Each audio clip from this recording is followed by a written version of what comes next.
Good morning, class. Welcome back to another class of structural organization in animals. We completed in the last class we completed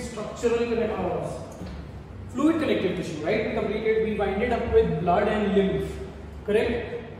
So almost when you talk about this chapter, we are done with two major tissues. देखो chapter में connective tissue और epithelial tissue ये दो massive sections थे, ठीक है?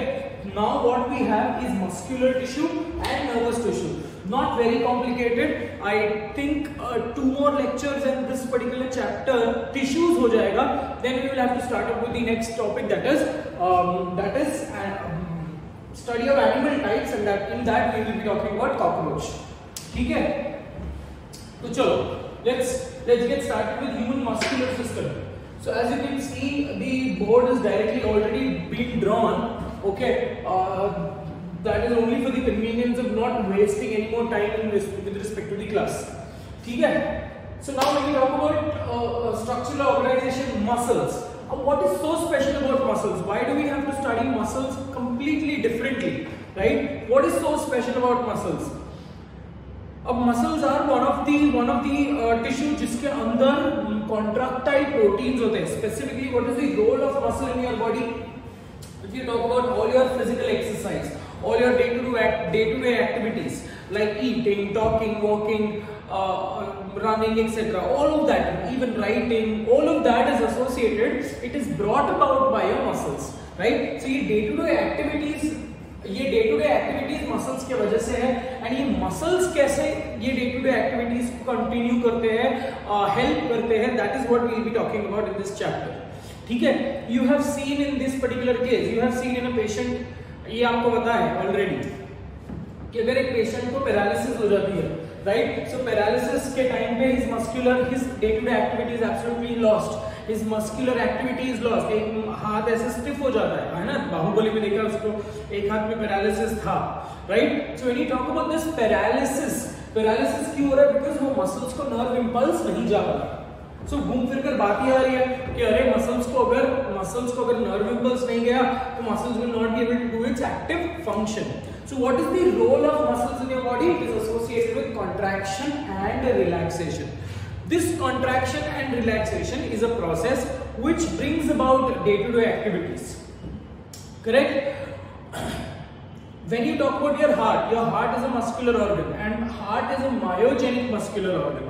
Myogenic का मतलब क्या बेटा? मायोजेनिक मतलब एक ऐसा मसल जो खुद का इलेक्ट्रिकल इंपल्स खुद प्रोड्यूस कर रहा है. When you talk about the muscles of your arms, muscles of your legs, these have to receive the impulses from your brain, from your central processing unit, or from your CNS, central nervous system. Correct? But when you talk about heart does not really have to receive the impulse from the brain, and then it has to do contraction, and for another contraction again और एक impulse की जरूरत है. ऐसा अगर होता तो हम हमारी हार्ट की एक्टिविटी और हम उतने टाइम तक जिंदा नहीं रह पाते, right? So understand the speciality of these muscles are bringing about contraction and relaxation. By bringing about contraction and relaxation, they do help us in normal day-to-day activities.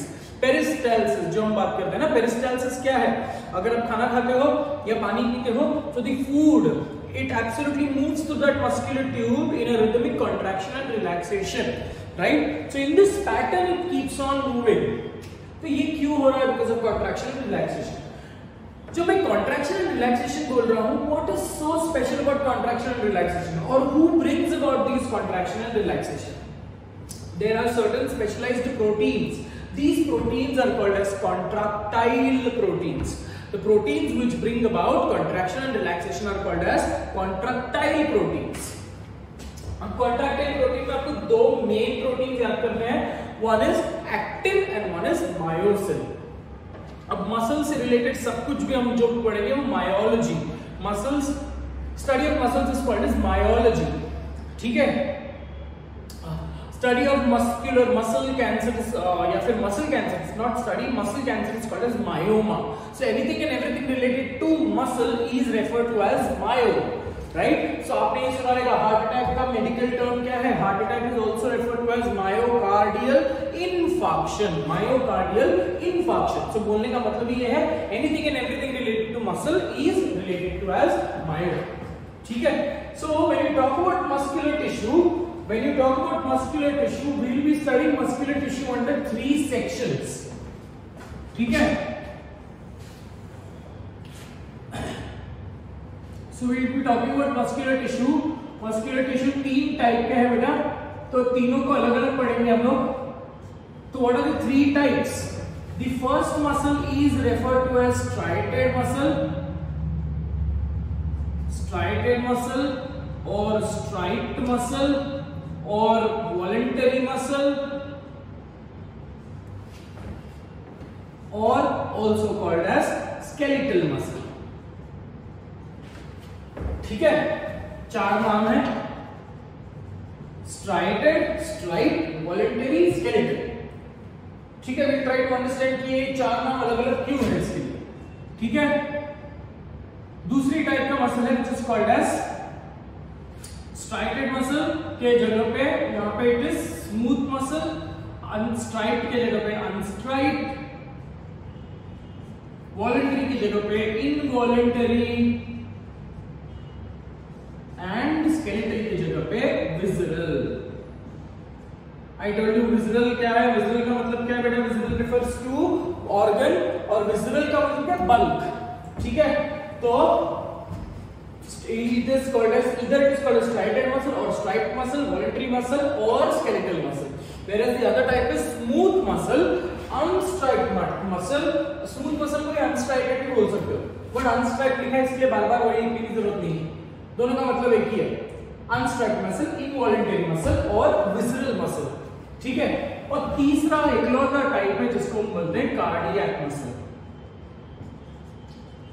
Cardiac muscle, ठीक है। So that is with respect to types of muscle, we will first deal with striated, then smooth and then finally cardiac, ठीक है।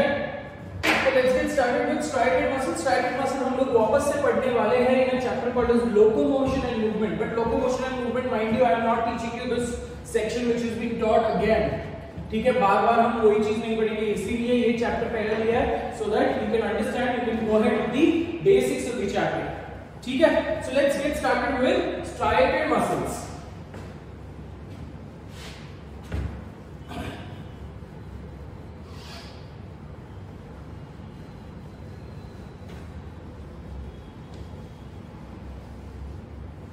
so जो NCERT में जो हमने diagram बनाया है, वी टॉक अबाउट,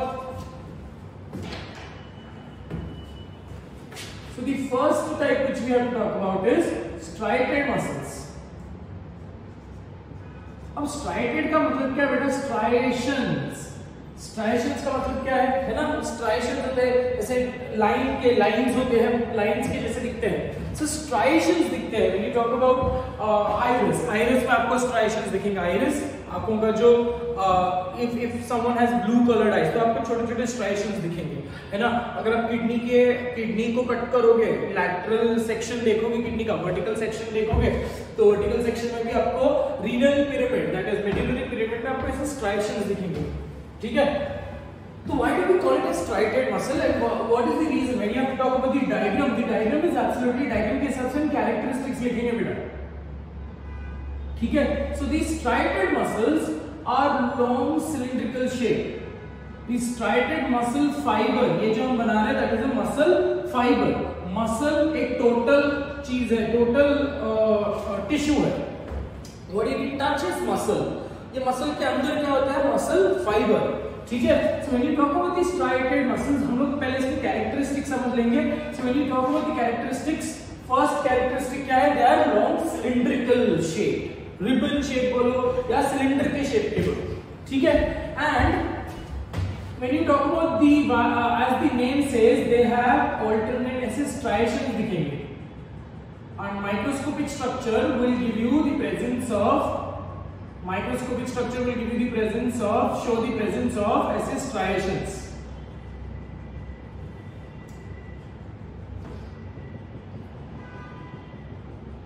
ठीक है। Now because of the striations because of this striations ये आपको ऐसा दिख रहा है कि ये एक, अब डेफिनेटली मसल को रिच वास्कुलेटर मसल्स थोड़ा सा रेडिश कलर में दिखेगा। Now because of this striations can you see this कि ये लाइट कलर का रीजन दिखेगा, ये डार्क कलर का रीजन दिखेगा, light dark light dark light dark. So when you talk about the striated muscles, another important property is they show alternate dark light band। ठीक है, अब मैं दो ही मसल फाइबर बना रहा हूं बेटा बिकॉज मेरे को कंटाल भी आ रहा है और टाइम वेस्ट हो रहा है।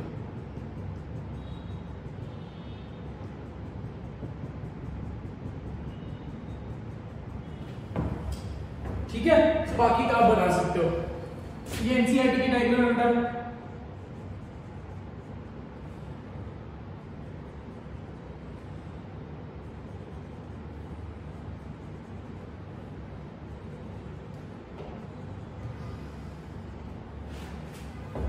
ठीक है, सो पहला कैरेक्टरिस्टिक्स क्या था? पहला let's try to list down the characteristics. पहला कैरेक्टरिस्टिक क्या है? They are cylindrical shape, long cylindrical और ribbon shaped cells, cylindrical shaped cells. ठीक है, दूसरी प्रॉपर्टी क्या है? They show alternate dark and light bands, dark and light bands. जो this is called as a dark band, this is called as a light band. अब दिख रहा है आपको कैसा दिखेगा? ये स्ट्राइप्ड दिखेगा, है ना? स्ट्राइप, जेल में कैदी लोग स्ट्राइप्ड कपड़े पहनते हैं, correct? So this is also appearing like stripe. ये एक लाइट पैटर्न है, जैसे तुम शर्ट्स में भी स्ट्राइप्स होते हैं। तो light dark, so alternate light dark appearance दिखता है, इसलिए हम इसको बोलेंगे स्ट्राइप्ड मसल। और बिकॉज इसमें स्ट्राइएशन है इसलिए हम इसको बोलेंगे striated muscle. So two particular words जिनका मीनिंग हम समझ गए। ठीक है, another property which you have to talk about is these appear, they are multinucleated। मतलब स्पेसिफिकली आप ये नहीं बोल सकते कि इतना एक सेल है, इतना एक सेल, ये पूरा का पूरा एक सेल है। ठीक है, so there is no characteristic difference or there is no characteristic barrier, right, between two cells. So these cells, they share the common cytoplasm, ठीक है? So ये common cytoplasm की वजह से न्यूक्लियस, एक ही सेल में बहुत सारे न्यूक्लियस अपीयर दिखेंगे, so hence we call it as multinucleated. So another property of the striated muscle is that they are multinucleated. Mind you guys, you should be aware of all of these properties because ये properties के ऊपर question आते हैं। कैसे आएगा? For example, which of the following statements are incorrect with respect to skeletal muscle? Which of the following statements are correct with respect to? ऐसे questions आएंगे। ठीक है, तो आपको सारे के सारे properties याद करना है। Properties are very easy to remember। ठीक है, so they are multinucleated and because they are multinucleated हम एक another term यूज करेंगे। multinucleated की another term है syncytial। ठीक है, syncytial का मतलब क्या है? multinucleated, a structure in which the cells they share a common cytoplasm, and they have a distinct nucleus, different nucleus। ठीक है, तो तीन प्रॉपर्टी हो गए हमारे, दे आर मल्टीन्यूक्लिएटेड। ठीक है, और एक प्रॉपर्टी हम लिखेंगे, the nucleus is towards periphery, the nucleus is towards periphery. ठीक है बेटा, so that is with respect to nucleus is towards periphery, multinucleated, alternate dark and light band और cylindrical shape। ये characteristic feature है with respect to the muscle fiber। What you can see here is the muscle fiber। ये जो nucleus है हमने लिख दिया यहाँ, ठीक है? तो ये एक सिंगल जो है मसल फाइबर है। ऐसे बहुत सारे मसल फाइबर बनाते हैं एक बंडल। ठीक है, that bundle को the diagram बनाया है, we talk about that also।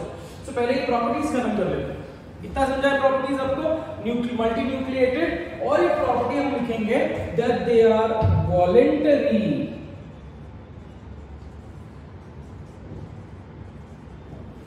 So voluntary का मतलब क्या है? देखो, voluntary involuntary का मतलब voluntary is which is tissue which is working with respect to your will, voluntary। ठीक है, involuntary का मतलब क्या है? वो अपने आप से काम करेंगे। वॉलंटरी का मतलब क्या है, वो आपके विल के हिसाब से काम करेंगे, ठीक है। सो दे आर वॉलंटरी, वॉलंटरी का मतलब क्या है, वो आपके विल के हिसाब से काम करेंगे। Technically they will only receive impulses, they will only receive impulses with respect to your wish, ठीक है। अब देखो अगर किसी को वॉलंटरी इनवॉलंटरी में कंफ्यूजन होता है तो एक ही वर्ड याद करना है, वॉलंटियर, है ना। कोई भी इवेंट होता है, कोई भी इवेंट में there is a volunteer.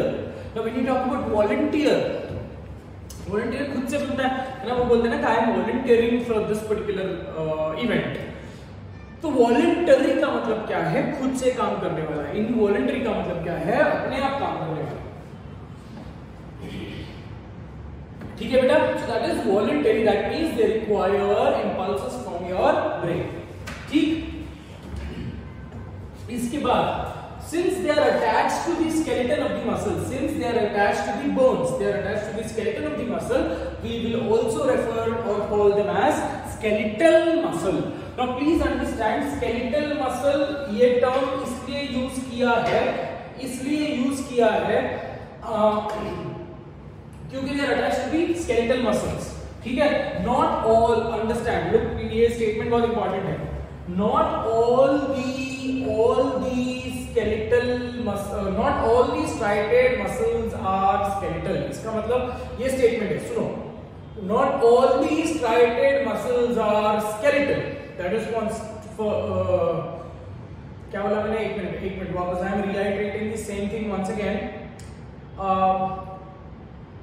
all the striated muscles are skeletal, ये स्टेटमेंट जो है that is true, but not all the skeletal muscles are striated, ठीक है। मतलब when you talk about this particular statement, अगर एग्जाम में ये कंफ्यूजन क्रिएट करने को दे सकते हैं। सो हम जो ये बोल रहे हैं skeletal muscle which is attached to your skeleton, ऐसे कुछ मसल्स है जो स्केलेटन से अटैच नहीं है। For example when you talk about diaphragm, ठीक है, diaphragm is a striated muscle, but diaphragm skeleton से अटैच नहीं है, सो डायफ्राम इज एन एक्सेप्शन, ठीक है। और डायफ्राम वॉलंटरी इनवॉलंटरी के केसेस में डायफ्राम इनवॉलंटरी है बेटा, ठीक है। It is partially voluntary, partially involuntary, ठीक है।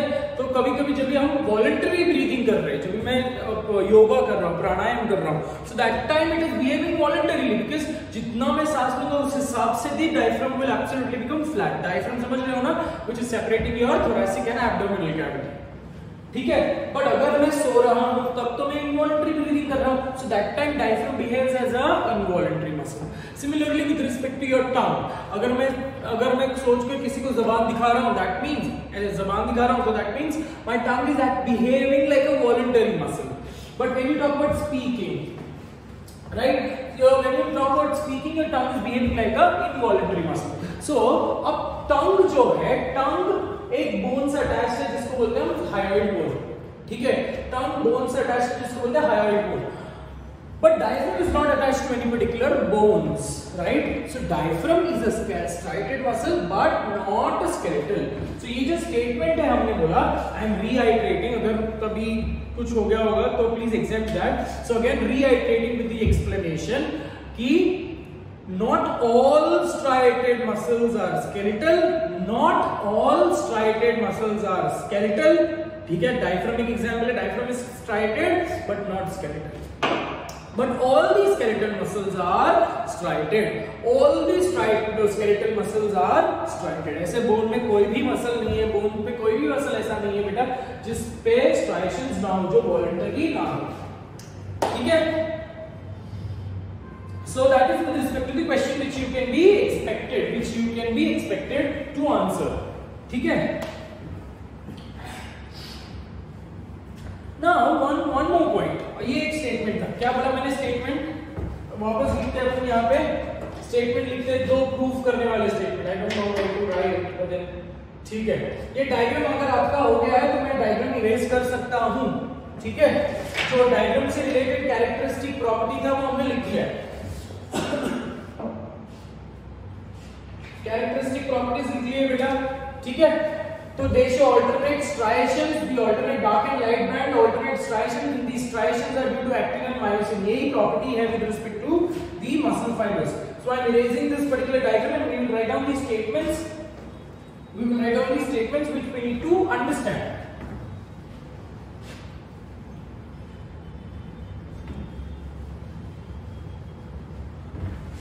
ठीक है, ये जो हमने वॉलंटरी बोला है दैट इज अगेन यहाँ पे एक्सेप्शंस आते हैं बेटा, ठीक है।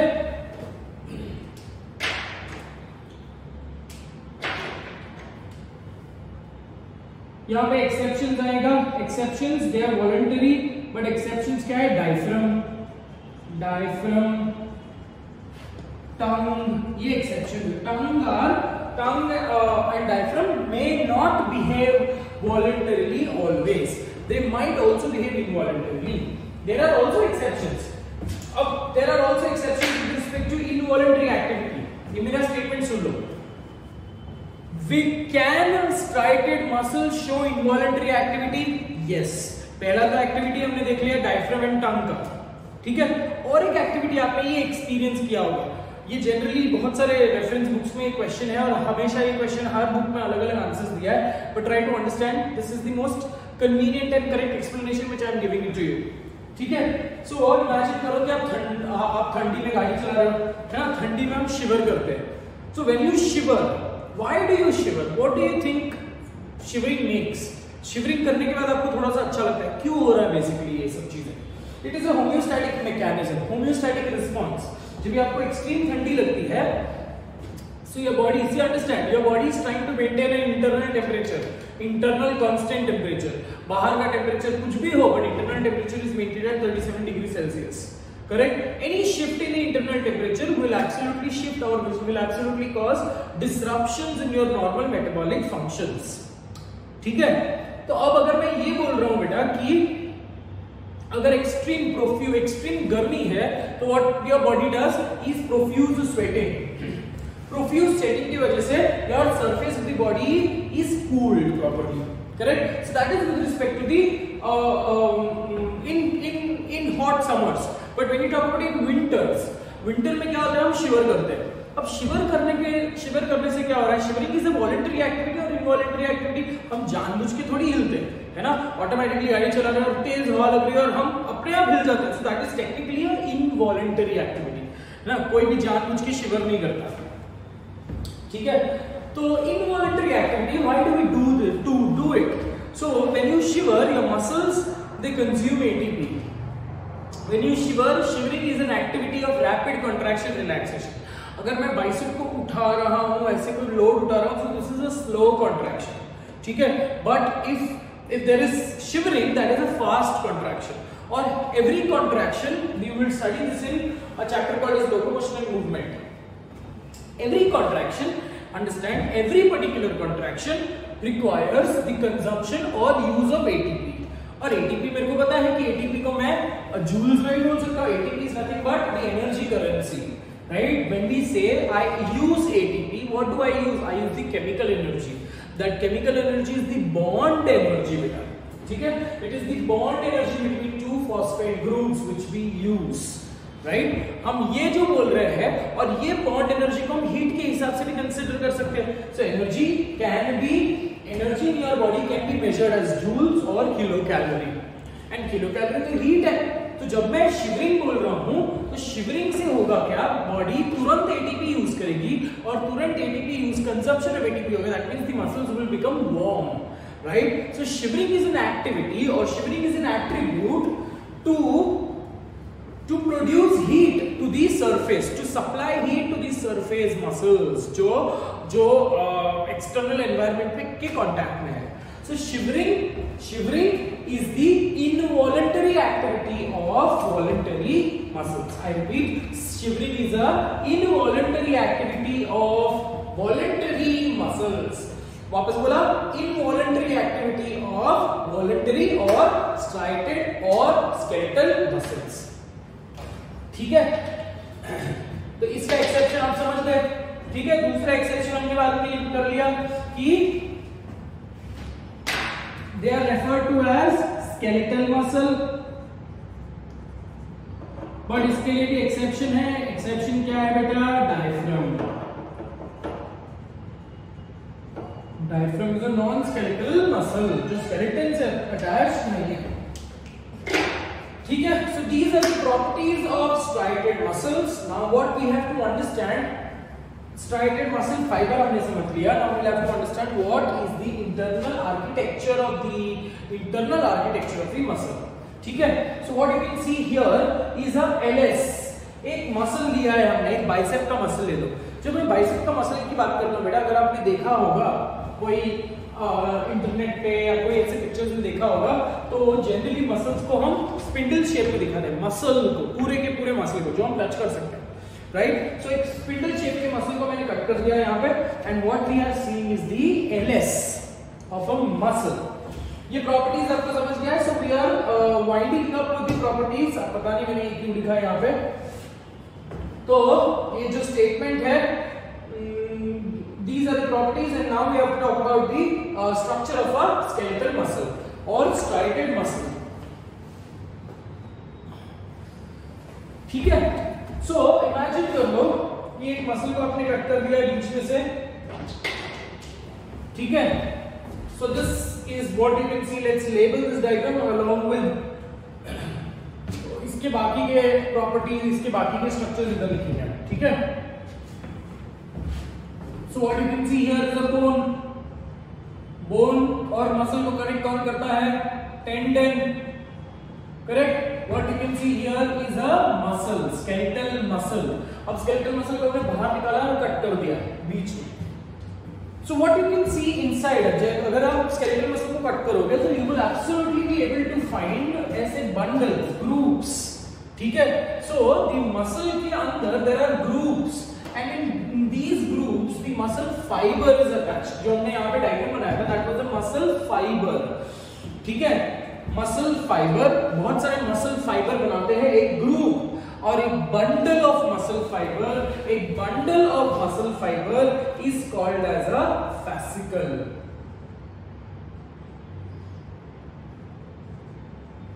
What is it called as? Bundle of muscle fiber is called as fascicle or group of muscle fiber. Single को हम बोलेंगे fasciculus. ठीक है. So bundle of muscle fiber is called as fascicle. ठीक है.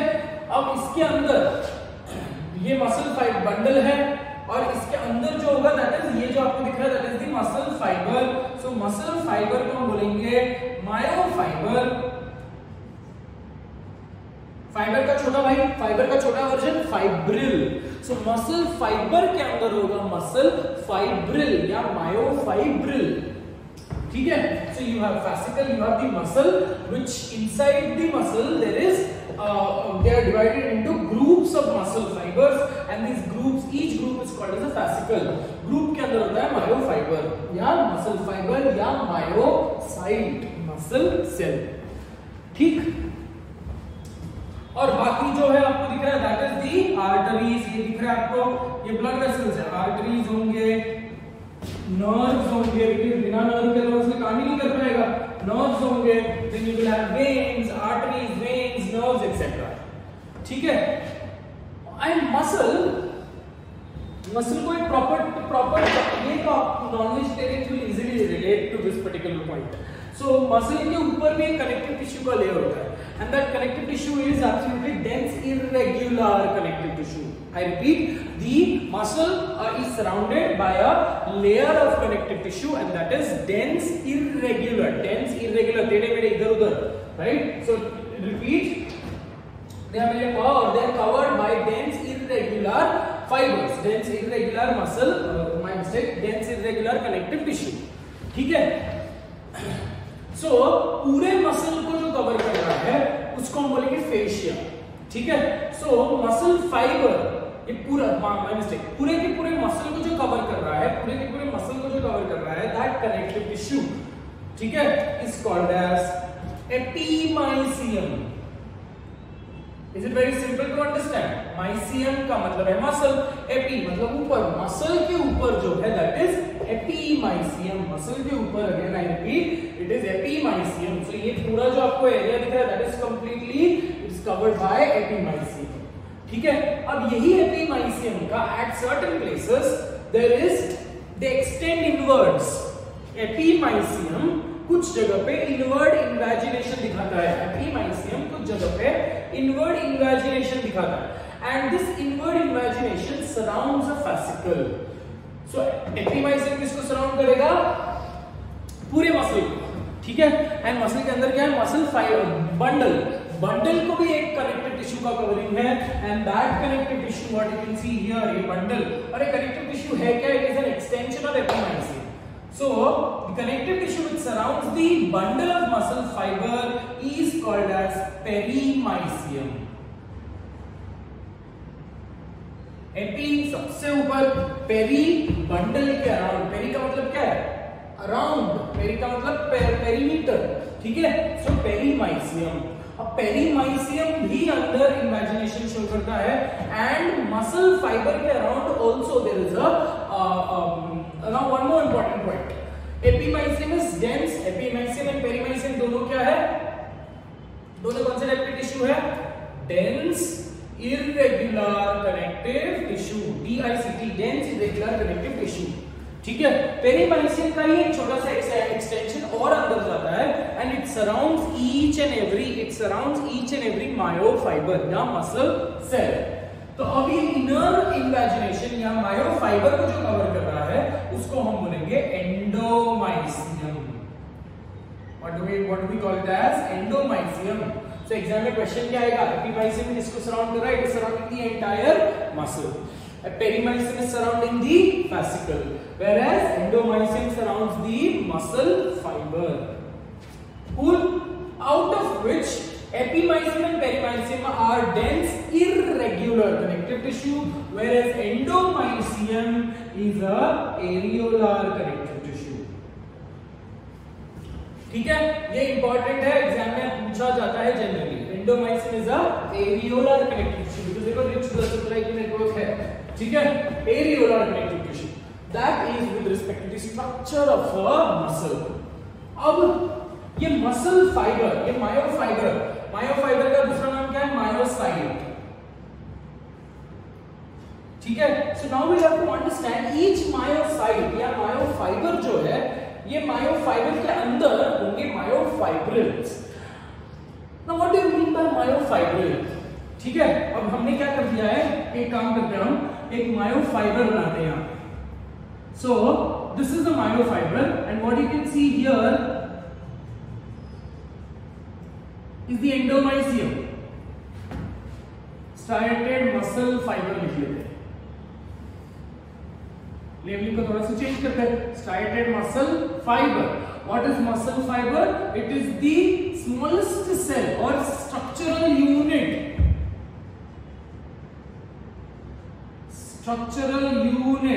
not structural, basically it is the histological unit, anatomical या histological unit, structural unit ये है बेटा, histological unit of a muscle। सबसे छोटा वाला हिस्सा क्या है मसल का, जो टेक्निकली लिविंग है, right, that is a muscle fibre और मायोफाइबर, ठीक है। सो what you can see here is a myofibre. ये मायोफाइबर के अराउंड क्या है बेटा, ये मायोफाइबर के अराउंड कनेक्टिव टिश्यू का लेयर है जिसको हम बोलेंगे जिसको क्या बोलेंगे हम, एंडोमाइसियम, ठीक है। एंडोमाइसियम के अंदर there will be a muscle cell, so the muscle cell will have a plasma membrane, और कुछ प्लाज्मा मेम्ब्रेन ऐसे इनवर्ड इमेजिनेशन, यहां पे भी मैं इनवर्ड इमेजिनेशन दिखाती हूं। सो मतलब फोल्डिंग्स है और कुछ नहीं है बेटा। So the plasma membrane, understand this, muscles की बातें हो रही है, तो the plasma membrane of the muscle fiber is called as sarcolemma. What is sarcolemma? It is the PM, plasma membrane. Anything मतलब मसल सेल के रिलेटेड जो भी चीज है, सार्को ऐसे बोलेंगे, ठीक है। तो sarcolemma जो है at certain places, sarcolemma at certain places shows inward invaginations, and this inward invagination is called as T-tubule, और T का मतलब क्या है, transverse,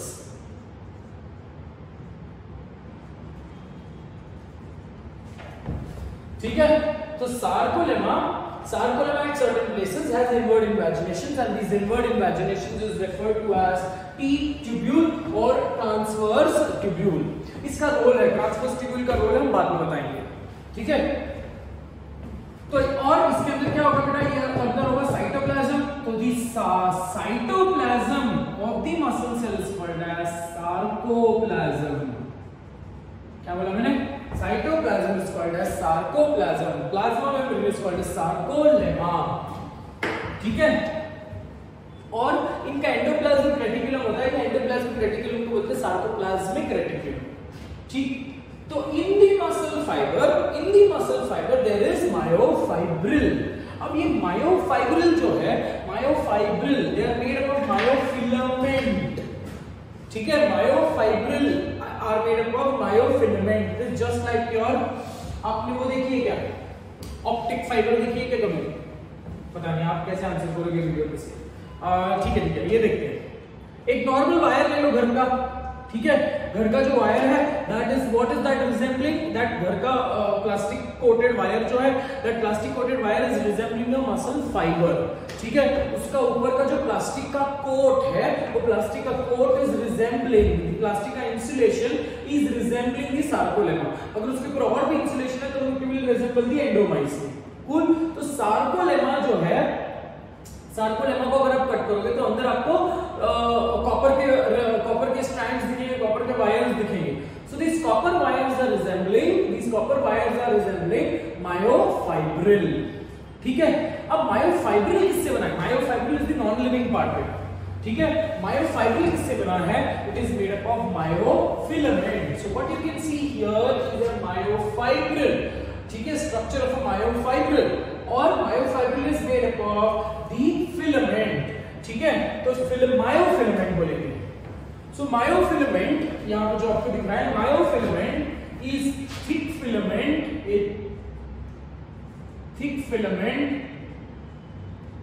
and the thin filament. Myofilament is thick filament and thin filament, ठीक है। अब ये arrangement कैसा है इसके अंदर? सो अरेंजमेंट ऐसा है बेटा, एक थिक फिलामेंट होगा बड़ा सा, कट किया है हमने सामने से, ये ऐसा लंबा है, ठीक है। तो बीच में से कट किया तो अंदर से कैसा दिखेगा? You will have one thick filament, और ये थिक फिलामेंट के around there will be 6 thin filament.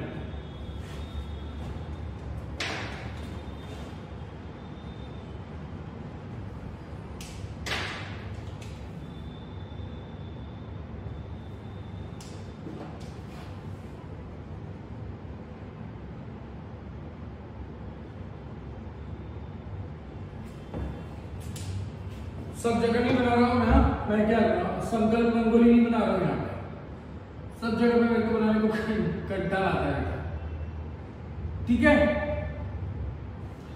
So what you can C one particular unit जो आपको यहाँ पे दिख रहा है, जो एक यूनिट आपको दिख रहा है, let's try to this particular unit, let's try to put it outside now. So what you can see around, ये छोटे छोटे आपको जो 6 दिख रहे हैं, they are all your thin filament, ठीक है। और थिन फिलामेंट के बीच में होता है एक thick filament. Thick filament is made up of myosin, thin filament is made up of actin. Exam में आने वाला क्वेश्चन है, thick filament is made up of myosin, thin filament is made up of actin, ठीक है। अब इसको confusion ना होने के लिए कैसे याद रखोगे? एक्टिन नहीं बोलोगे, है ना। इमेजिन कर लो कि आप थोड़ा सा तोतले हो, है ना, जैसे वो एक मूवी में आया था ना, मैं सौ को फ बोलता हूँ, सो हाय फोफिया, वो कौन सी पिक्चर थी, वो तो याद नहीं आ रहा, शाहिद कपूर की कोई तो पिक्चर थी, बाद में याद आएगा तो बता देना, या फिर मेरे को कमेंट्स में बता देना, कुछ भी मत करना कमेंट्स में, मूवी वगैरह मत बताना। एनीवेज मेरे को याद आएगी तो मैं आपको बता दूंगा बेटा। एनीवेज कम बैक, तो क्या बोल रहे थे हम लोग? इमेजिन कर लो, या फिर अगर आपको कंफ्यूजन होता है तो आप इमेजिन कर लो कि आप तोतले हो और एक्टिन के जगह पे एक्टिन को आप एक्थिन बोल दो, राइट। सो एक्थिन में ही आपको क्लू मिल जाएगा। So actin makes up the thin filament and myosin makes up the thick filament. Cool. So this particular structure which you can see is a myofibril, concept clear है बेटा, है ना? तो सबसे बड़ा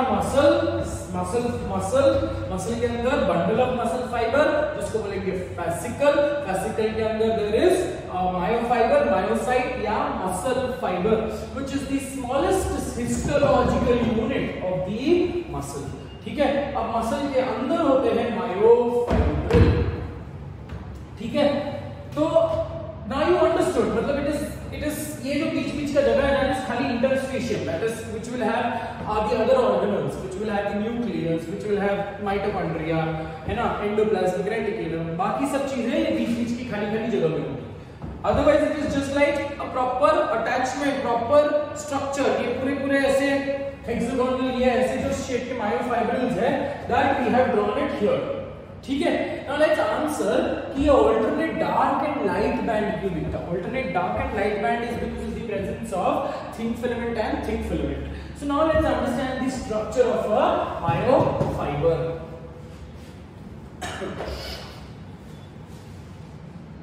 ठीक है, structure of a myofibril, structure of a myofibril।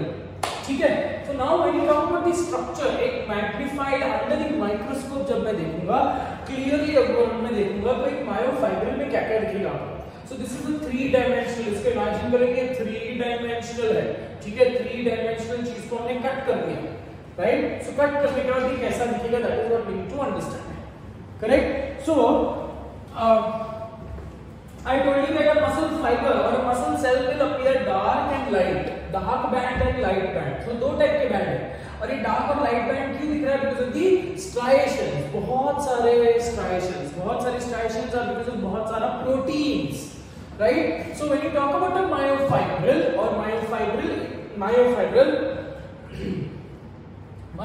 में ये आपको दिख रहा है, देखो ये जो है थिक फिलामेंट है, ये जो है थिन फिलामेंट है। सो जहां पे सिर्फ only thin filament is present, can you see this area? ठीक है, ये एरिया में सिर्फ थिन फिलामेंट है, so that area will form the light band, correct? Because common sense, because it is made up of only thin filament. But whereas when you have thick and thin filament overlapping, that region will form the dark band। ठीक है, so ये dark band जो है कहां पे है? ये इतना region, can you see this? ये light, ये अपना thick thin, ये दोनों overlap कर रहे हैं, overlapping की वजह से they appear to be darker। ठीक है, so and because the presence of thick filament, so दो reason है कि they appear to be darker in complexion। ठीक है, सो द डार्क बैंड, ये जो आपको इतना यहां से यहां पे जो एरिया दिख रहा है जहां पे ओवरलैपिंग दिख रही है, that is called as the dark band और ए बैंड। ठीक है, they are called as dark band और ए बैंड।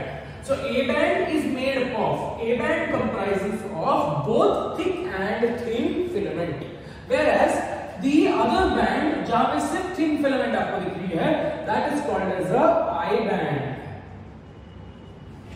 ठीक है, A here stands for anisotropic band and I stands for isotropic band। ठीक है, anisotropic band and isotropic band। अब देखो ये वर्ड है anisotropic and isotropic, अब इसको भी कम समझने के लिए बहुत इजी है। A band is dark band, dark में A आता है, सेकंड लेटर A है, लाइट में I आता है, सेकंड लेटर तो I band. So dark band is A band, light band is I band. Cool, so let's understand what do you mean by this anisotropic and isotropic. बेटा iso ये word आपने सुना रहेगा, isotonic, iso का मतलब क्या है? इक्वल। ठीक है, एंड आइसोट्रोपिक का मतलब क्या है? Unequal. So this is that particular band, this is a tropic, here refers to movement. आपने ये वर्ड सुना होगा ना, geotropic movement, phototropic movement, autotropic movement, ये आपने ट्रोपिक वर्ड सुना होगा। सो anisotropic band या anisotropic band does not show any type of movement। So when you talk about the contraction, ये कॉन्ट्रैक्शन के टाइम पे ये मसल की जो लंबी सी फाइबर है या फिर मायोफाइब्रिल है, they will shorten, the distance between the myofibril will shorten, ये पास आएंगे। That is what I mean by contraction। ये पास आएंगे और ये रीजन थोड़ा सा एक्सटेंड हो जाएगा, इसलिए होगा ना जब ये बाइसेप कॉन्ट्रैक्ट करते हो, ठीक है, तो बाइसेप का जो बेली रीजन है वो थोड़ा सा आपको बल्ज्ड दिखेगा. That is due to change, that is due to contraction. So जब कॉन्ट्रैक्शन हो रहा है, thick and thin filament they slide on top of each other,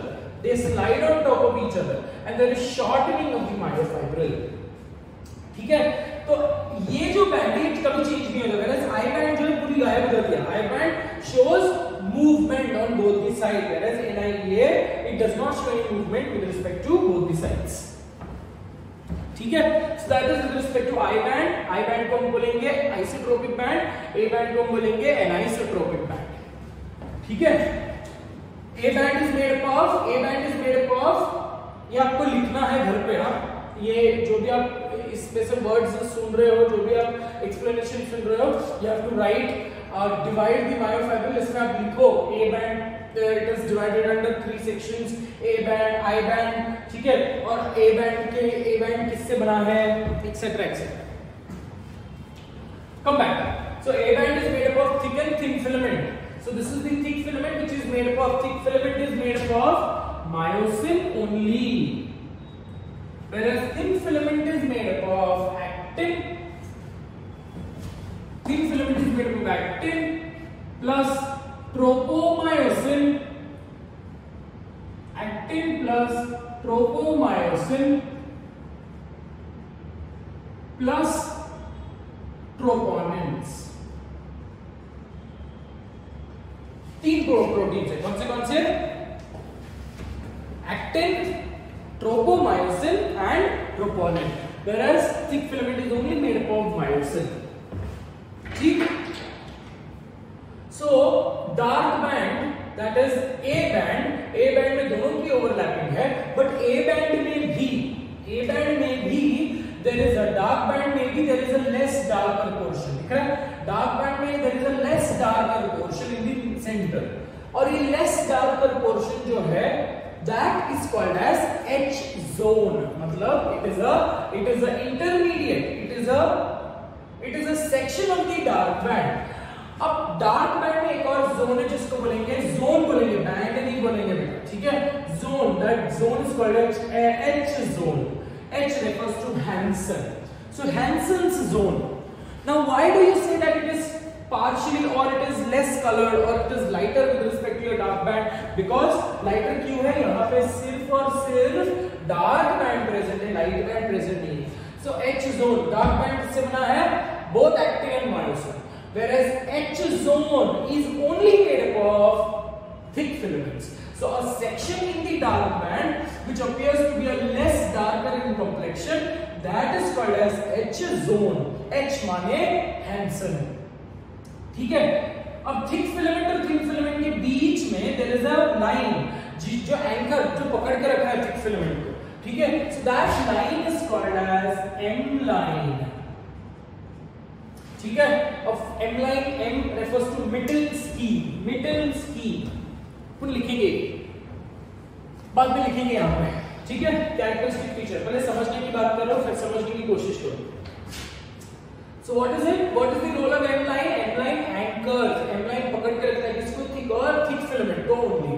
So M line anchors thick filament, right? Whereas ये जो thin filaments है, they are anchored at one particular point, and that one particular point, right? So ये zigzag जैसा दिख रहा है. So that zigzag जैसे दिखने वाले इसको हम बोलते हैं Z line. बहुत ही सिंपल है ना? कुछ भी नहीं है, बहुत ही सिंपल है. M line anchors myosin. M से आप रख लो myosin को एंकर करने वाला M line और actin को एंकर करने वाला Z line, which is zigzag pattern में दिखता है.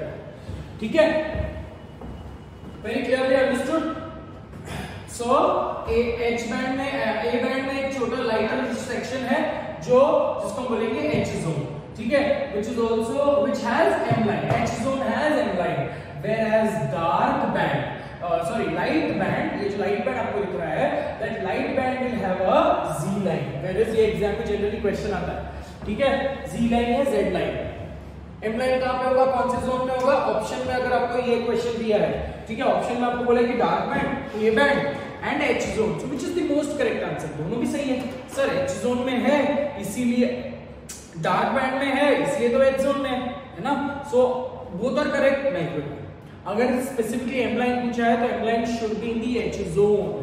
ठीक है, अगर दोनों में से most correct option is H zone. ठीक है, ये एक नाम को समझ गया. Now when you talk about the Z line, the area between two Z line, the area between two Z line is called as sarcomere.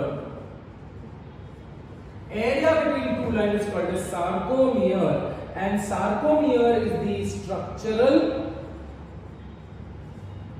and functional, the structural and functional unit of contraction. Whereas muscle fiber is the structural and functional unit of a muscle. ठीक है, muscle ये unit of contraction है. जब contraction होगा बेटा, so जो length of the sarcomere shortens. ये जो है actin, ये thick और thick filament जो है, ये एक दूसरे के ऊपर ऐसे slide करेंगे. ऐसे इमेजिन कर लो कि ये थिक फिलामेंट है, ये बीच बीच में थिन फिलामेंट है, सो ये ऐसे स्लाइड करेंगे. ठीक है, when they will slide, the length of the sarcomere will shorten. When they will slide, the length of the sarcomere will shorten. So technically ये शॉर्ट होगा, इसके बाजू में ये और एक sarcomere होगा, ये भी शॉर्ट होगा, इसके बाजू में और एक sarcomere है, ये भी शॉर्ट होगा. So one particular shortening of the sarcomere is bringing about the shortening of the entire muscle fiber. Cool. ये पहली बार पढ़ रहे हो बेटा, तो इसलिए थोड़ा सा स्लो जा रहे हैं. ठीक है, again come back, quick revision.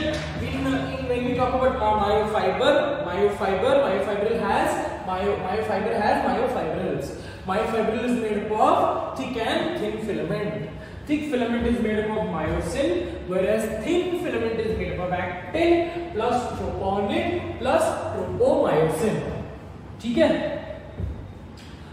unit of contraction is called as sarcomere. A simple sarcomere. अब देखो components देखते हैं sarcomere में.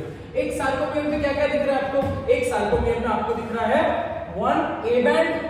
One sarcomere has one A band and two half of the I band. देखो I band तो ये है ना बेटा, तो आधा यहाँ पे, आधा यहाँ पे. So two half of the I band. समझी क्यों बेटा? So A band comprises of या फिर technically when you talk about sarcomere, A band नहीं, sarcomere comprises of one A band and two half of I bands. Whereas one A band comprises of alternate, one A band comprises of both actin and myosin filaments. A band has a less darker region, and thus less darker region within the A band is called as H zone. H stands for Hansen's zone. And characteristic of H zone is it only has thick filament, right? And H zone completely disappears during contraction. जब contraction होगा तो ये thick filament जो है they will occupy this region, correct? तो जैसे ही इधर आ जाएंगे H zone तो गायब हो गया. ठीक है बेटा? And H zone also has another line which is called as M line या middle Skene's line. What is the role of M line? M line मतलब technically 3 dimensionally एक पूरा कंप्रेसर रस्सी जैसा है बेटा. It is a membrane like structure. ठीक है, fibrous layer है. So M line refers to middle skene. ठीक है, middle में है. Whereas I band possesses a Z line. Z line refers to Zwischen-Skene's line. Z line refers to Zwischen-Skene's line. Yeah, it is also referred to as Krause's membrane या Dobbe's line. ये अपन लिखेंगे. ठीक है, इतना समझ गया आपको? I band समझ गया, A band समझ गया, H zone समझ गया, sarcomere समझ गया, है ना? तो Z line anchors your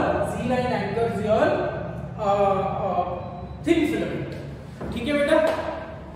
So now let's try to write down कि इसमें ये zone वगैरह में bands में और क्या क्या है.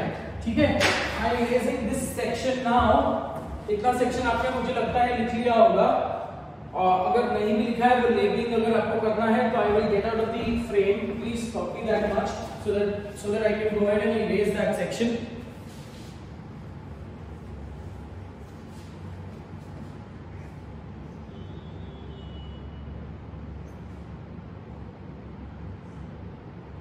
ओके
ओके चलो let's write down structure of components of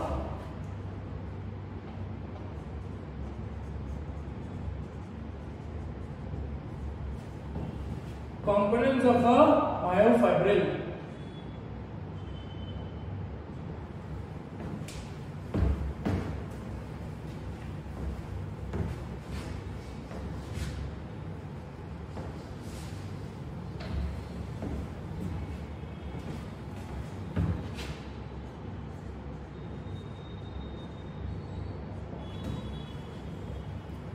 तो पहला कंपोनेंट क्या है? Dark band also called as A band.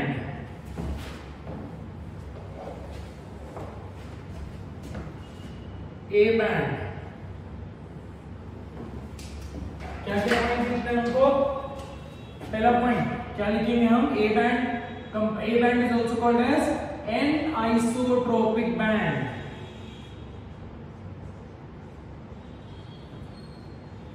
दूसरा क्या लिखेंगे हम? It is made up of both thick and thin filaments. What are the filaments? In general called as myofilaments. ठीक है? So both thick and thin filament.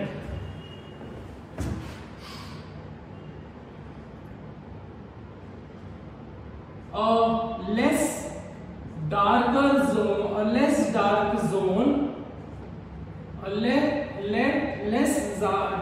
zone is called as within the A band. A less dark zone within the A band is called as H zone. H माने Hansen's zone.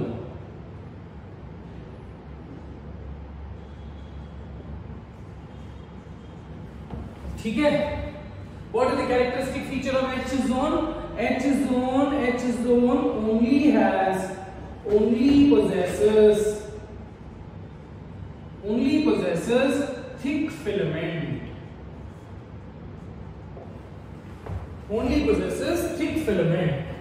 H zone also possesses the M line. H zone also possesses the M line.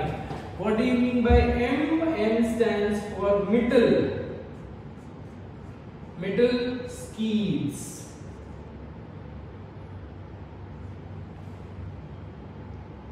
ठीक है? Middle skeves line. Middle का मतलब है middle refers to middle. ठीक है? It's a German word. Latin नहीं है, it is a German word. Middle स्कीव. सो बीच में ना, मिडिल में है ना, तो इसलिए हम इसको सार्कोमियर के मिडिल में है. ये पूरा सार्कोमियर है, सार्कोमियर के मिडिल में है, इसलिए इसको हम इसको बोलेंगे मिडिल स्कीव और एम लाइन. ठीक है? What is the role of M line? M line जो है, the M line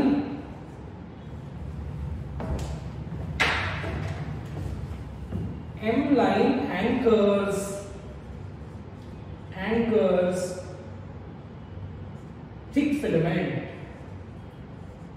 hemline anchors thick filament, ठीक है। और एक प्रॉपर्टी लिखेंगे एच जोन का हम।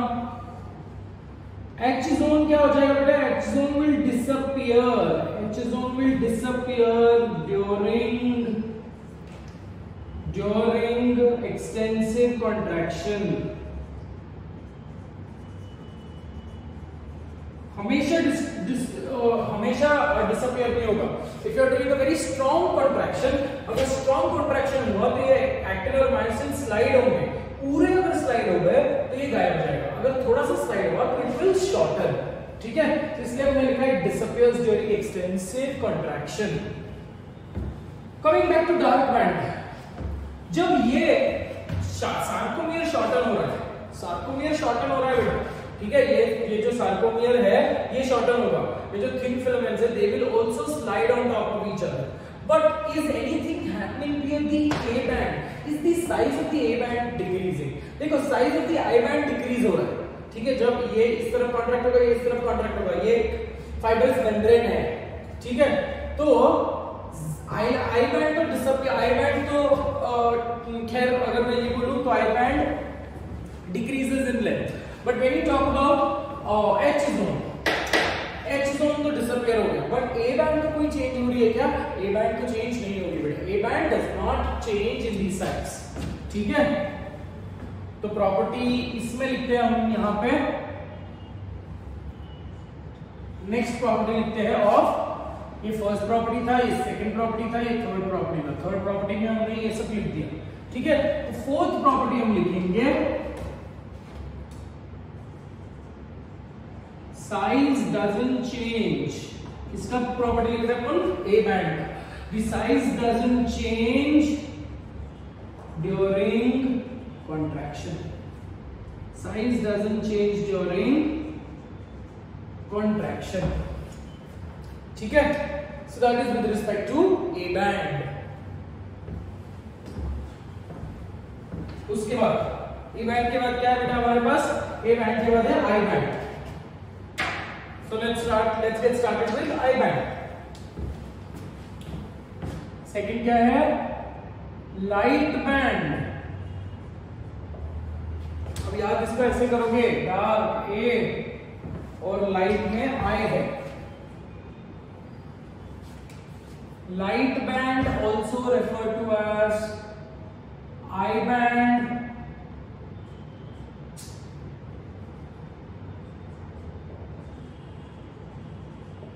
ठीक है। Also called as I band. क्यों बोलते हैं आई बैंड? इसलिए बोलते हैं because it is called as it is called as isotropic band, ठीक है। प्रॉपर्टीज लीजिए पहला वाला, it only has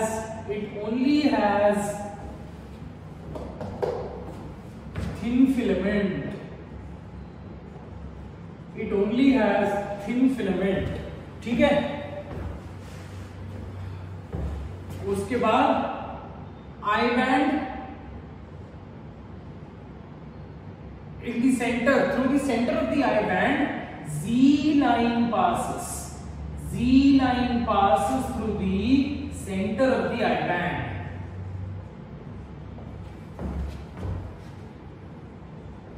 Z line passes through the center of the I band। Z here refers to Zwischen scheme।